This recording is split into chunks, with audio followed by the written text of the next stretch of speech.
انہوں نے اس دنیا میں سب سے پہلے قلم، کپڑے اور ہتھیار بنا کر انسانیت کے لیے ترقی کے راستے ہموار کیے۔ لیکن آپ پر جو صحیفہ نازل ہوا اسے بائبل سے الگ کیوں کر دیا گیا؟ دا بک آف اینوک ایک ایسا صحیفہ جو شاید دنیا کی سب سے پر اسرار کتابوں میں ایک ہے، کیونکہ اس کتاب میں اس کائنات کی پیدائش، حضرت آدم علیہ السلام کے زمانے کے پر اسرار کہانیاں اور ایسے راز لکھے ہیں جو شاید ہمارے پڑھے گئے تاریخ سے میل نہیں کھاتے۔ جائنٹس، علم نجوم، پورٹلز اور خلائی مخلوق سے حضرت ادریس علیہ السلام کا جنگ کرنا، یہ تمام چیزیں اس کتاب کو مزید پر اسرار بنا دیتی ہے۔ کیا واقعی حضرت ادریس نے خلائی مخلوق سے جنگ کر کے انسانیت کو بچایا تھا؟ اسلامی روایات اس کے متعلق کیا کہتی ہے؟ کیا ماڈرن سائنس کا سب سے بڑا سوال یعنی ایلین اور پورٹلز کا حضرت ادریس کی زندگی اور دور سے کوئی تعلق ہے؟ حضرت ادریس علیہ السلام اللہ کے تیسرے پیغمبر تھے جو حضرت آدم اور حضرت شیس علیہ السلام کے بعد نبوت کے منصب پر فائز ہوئے۔ آپ کی پیدائش قدیم شہر بابل میں ہوئی۔ روایتوں کے مطابق حضرت ادریس نے دنیا میں لوگوں کو سب سے پہلے لکھنے پڑھنے اور تعلیم حاصل کرنے کا درس دیا۔ آپ کا زیادہ تر وقت درس و تبلیغ میں گزرتا تھا، چنانچہ لوگ آپ کو ادریس یعنی درس دینے والا کہہ کر پکارنے لگے۔ آپ علیہ السلام حضرت شیس کے 5ویں نسل سے تعلق رکھتے تھے۔ مورخین کے مطابق حضرت ادریس حضرت آدم کے 500 سال بعد اور حضرت نوح علیہ السلام سے 1000 سال پہلے پیدا ہوئے۔ حضرت آدم علیہ السلام کے بیٹے حضرت شیس کا انتقال ہوا تو کچھ عرصے بعد ان کے پیروکار بہت کم تعداد میں باقی رہ گئے۔ قابیل کی اولاد نے کفر و شرک، بدکاری و بے حیائی کا بازار گرم کر رکھا تھا۔ زناکاری اور شراب نوشی عام تھی۔ ہر طرف بتوں کی پوجا اور آگ کی پرستش ہو رہی تھی۔ لہٰذا بنی آدم کی ہدایت و رہنمائی کے لیے اللہ نے حضرت ادریس کا انتخاب کیا۔ نبوت کے منصب پر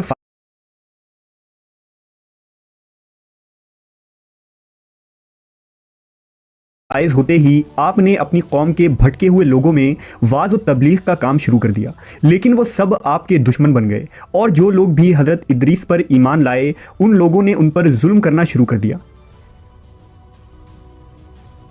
لہٰذا حضرت ادریس نے اپنے پیروکاروں کے ساتھ بابل سے ہجرت کرنے کا ارادہ کیا۔ حضرت ادریس اہل ایمان کو لے کر مصر کی طرف چل پڑے اور دریائے نیل کے کنارے آباد ہو گئے۔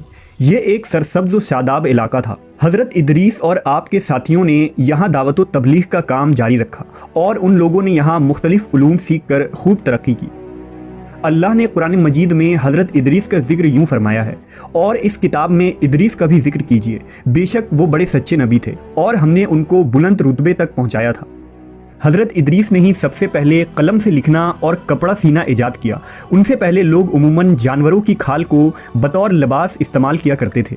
حضرت ادریس وہ پہلے انسان تھے جنہیں علم نجوم اور علم الحساب یعنی ایسٹرولوجی اور میتھمیٹکس کا علم بطور معجزہ عطا کیا گیا تھا۔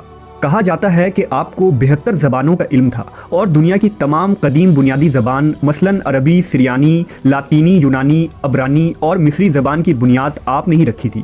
حضرت ادریس پر 30 صحیفے نازل ہوئے جو اس وقت کے لوگوں کے لیے رہنمائی تھی۔ آپ نے ہی اسلحہ اور ہتھیار بنانے کے فن کو عام کیا۔ مورخین نے لکھا ہے کہ چونکہ بنی قابیل بار بار آپ کے علاقے پر حملے کیا کرتے تھے، لہذا آپ نے اسلحہ بنائے اور ان سے کئی بار خون ریز جنگ بھی لڑی۔ حضرت ادریس علیہ السلام نے 365 سال کی عمر پائی تھی۔ علماء و مفسرین اور بہت سے تابعین کا یہ قول ہے کہ حضرت ادریس علیہ السلام کو زندہ آسمان پر اٹھا لیا گیا تھا اور چوتھے آسمان پر آپ علیہ السلام کے روح کو قبض کی گئی، جہاں نبی صلی اللہ علیہ وسلم نے معراج کی رات آپ سے ملاقات کی تھی۔ مشہور مصنف جمال الدین القفلی نے لکھا کہ عراق و ایران کے سرحدی علاقوں میں آباد التیمہ نامی ایک قوم حضرت ادریس کی باقی بچے مانندہ قوم میں ہیں، جو سائبین کی ایک شاخ ہیں۔ یہ لوگ خود کو ادریسی کہتے ہیں۔ یہ لوگ ستارے کو اپنے دینی رسومات کا ماخذ سمجھتے ہیں اور اپنی عیدیں اور قربانیاں ستاروں کے عروج اور رجوع کے وقت کے مطابق مقرر کرتے ہیں۔ قرآن و حدیث کے علاوہ حضرت ادریس علیہ السلام کی زندگی اور ان کے زمانے کے متعلق معلومات کے 2 مزید ذرائع موجود ہیں۔ پہلا قدیم سومیری تختیاں اور دوسرا توریت کا گمشدہ صحیفہ یعنی دا بک آف اینوک۔ سن 1946 میں بحر مردار کے کنارے ایک غار میں 900 قدیم صحیفے دریافت ہوئے۔ یہ وہی صحیفہ ہے جو ہنوک یعنی حضرت ادریس پر نازل ہوا تھا۔ ان صحیفوں میں ایک بڑا صحیفہ توریت کے گمشدہ حصوں کا تھا جسے آج ہم دا بک آف اینوک کہتے ہیں۔ بک آف انوک میں تاریخ انسانی کی ایک مختلف کہانی ملتی ہے جس میں حضرت نوح کے زمانے تک کے واقعات لکھے گئے ہیں۔ اس صحیفے میں ایک خاص قسم کے مخلوق کا ذکر ہے جسے دا واچرز کہا گیا ہے۔ انجیل میں انہیں دا فالن اینجلز کہا جاتا ہے۔ اس صحیفے کے مطابق حضرت ادریس علیہ السلام کے زمانے میں جیسے جیسے اس زمین پر انسانوں کی آبادی بڑھنے لگی تو زمین کی کچھ چیزیں آسمان کے فرشتوں کی نظر میں آنے لگی۔ ان فرشتوں کو بنی آدم کی خوبصورت عورتیں بہت پسند آئیں۔ وہ لمبی بالوں والی عورتوں کے فرشتہ تھے، لہذا سینکڑوں فرشتے آسمانی راستے سے زمین پر آ گئے۔ انہوں نے ان خوبصورت عورتوں سے زنا کیا اور شادیاں بھی کی۔ اس دوران ان فرشتوں نے انسانوں کو علم نجوم اور ستاروں کا علم سکھایا۔ ان عورتوں نے جب بچوں کو جنم دیا تو وہ انسان نہیں تھے بلکہ عجیب و غریب دیو ہیکل مخلوق یعنی جائنٹس تھے، جسے بائبل میں نیفیلیم کہا جاتا ہے۔ اسلامی روایات میں بھی اس طرح کے لمبے قد والے دیو کا ذکر جگہ بہ جگہ ملتا ہے۔ بک آف انوک کے مطابق وہ فرشتے زمین پر اپنی حکومت قائم کرنا چاہتے تھے اور انسانوں کو اپنے تابع کرنے کی خواہش رکھتے تھے۔ دراصل اہل کتاب یہود و نصارہ کا یہ عقیدہ ہے کہ ابلیس ایک فرشتہ تھا اور اس نے جب اللہ کی نافرمانی کی تو وہ مردود ہو کر ابلیس کہلایا، جبکہ قرآن و حدیث کے مطابق ابلیس فرشتہ نہیں بلکہ ایک جن تھا۔ لہٰذا اس غلط عقیدے کی بنیاد پر توریت اور عیسائی لٹریچر میں ان مخلوق کو فرشتہ لکھا گیا ہے، جبکہ فرشتے اللہ کے حکم کے تابع ہوتے ہیں، نہ ہی وہ نافرمان ہوتے ہیں اور نہ گناہ کر سکتے ہیں۔ وقت گزرنے کے ساتھ زمین پر ان واچرز کی آبادی بڑھتی چلی گئی۔ انہوں نے انسانوں اور جانوروں کو کھانا شروع کر دیا اور زمین میں خوب فساد ہوا۔ لہٰذا خدا نے زمین پر ایک فرشتہ بھیجا جس کا نام عزازیل تھا۔ اس نے انسانوں کو ہتھیار بنانا سکھایا۔ اس فرشتے نے انسانوں کو ستارے، سیارے اور کائنات کے متعلق علوم سکھائے، اور اسی نے انوک یعنی حضرت ادریس علیہ السلام کو جنگ کرنے کے طریقے بھی سکھائے۔ جب ان واچرز کے جرائم حد سے زیادہ بڑھ گئے تو اللہ کی طرف سے ان پر عذاب نازل کرنے کا فیصلہ ہوا۔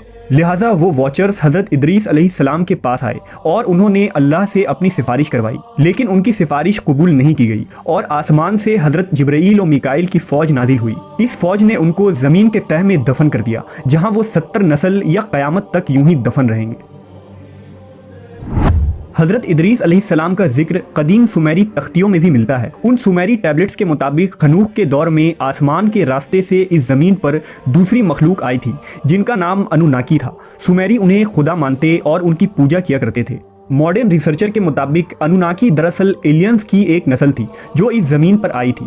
ان انوناکی نے ہی انسانوں کو میٹل پروسیسنگ اور مائننگ کا کام سکھایا۔ اس کے علاوہ ایسٹرونومی، سائنس، میتھمیٹکس، کاسمیٹک کا استعمال اور ہتھیار بنانا بھی سکھایا، جس کی وجہ سے انسانی تہذیب پروان چڑھی۔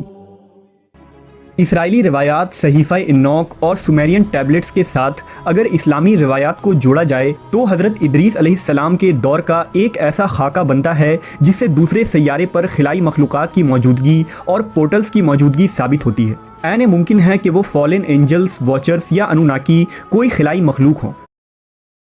Everyone was looking for a person who are experienced in their